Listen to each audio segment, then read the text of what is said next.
Gerald Anderson, tahasan ng ipinakilala sa publiko ang bagong babae at ina ng kanyang anak.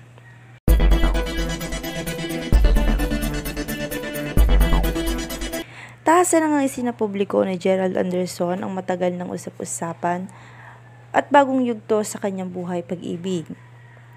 Sa hindi inaasahang pag-amin, ipinakilala na ng aktor ang bagong babae sa kanyang buhay na hindi lamang kanyang kasintahan kundi siya rin palang ina ng kanyang anak.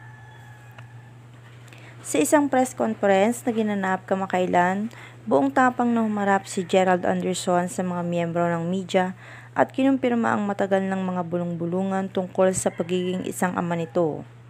Sa gitna ng mga ilaw ng kamera at tanong ng mga mamamahayag, inilahad niya ang katotohanang ilang buwan na rin niyang itinatago upang maprotektahan ang katahimikan ng kanyang bagong pamilya, lalong-lalo na ng kanyang anak.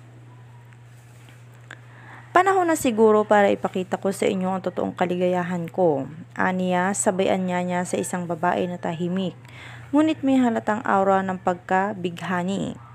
Simpleng ngunit elegante ang babae at halatang hindi sanay sa mata ng publiko. Habang magkahawak ang kanilang kamay, masayang ipinakilala ito ni Gerald bilang ang babaeng nagpabago sa buhay ko. At hindi lamang iyon kundi siya rin ang ina ng kanyang anak. Marami ang nagulat ngunit marami rin ang natuwa. Ayon kay Gerald, mas pinili na lang nilang itago muna ang lahat upang protektahan ang kanilang pribadong buhay. Lalo na nung panahon ng pagbubuntis at panganganak ng kanyang bagong pag-ibig. Hindi man niya binanggit ng pangalan ng babae sa publiko, tiniyak naman niyang mahal na mahal niya ito at gagawin niya ang lahat para sa kanila at sa kanyang anak.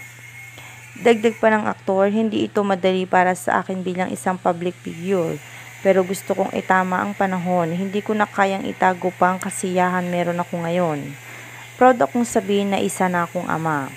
Kasunod nito ay bumuhos ng mga pagbati mula sa kanyang mga tagahanga at kapwa-artista.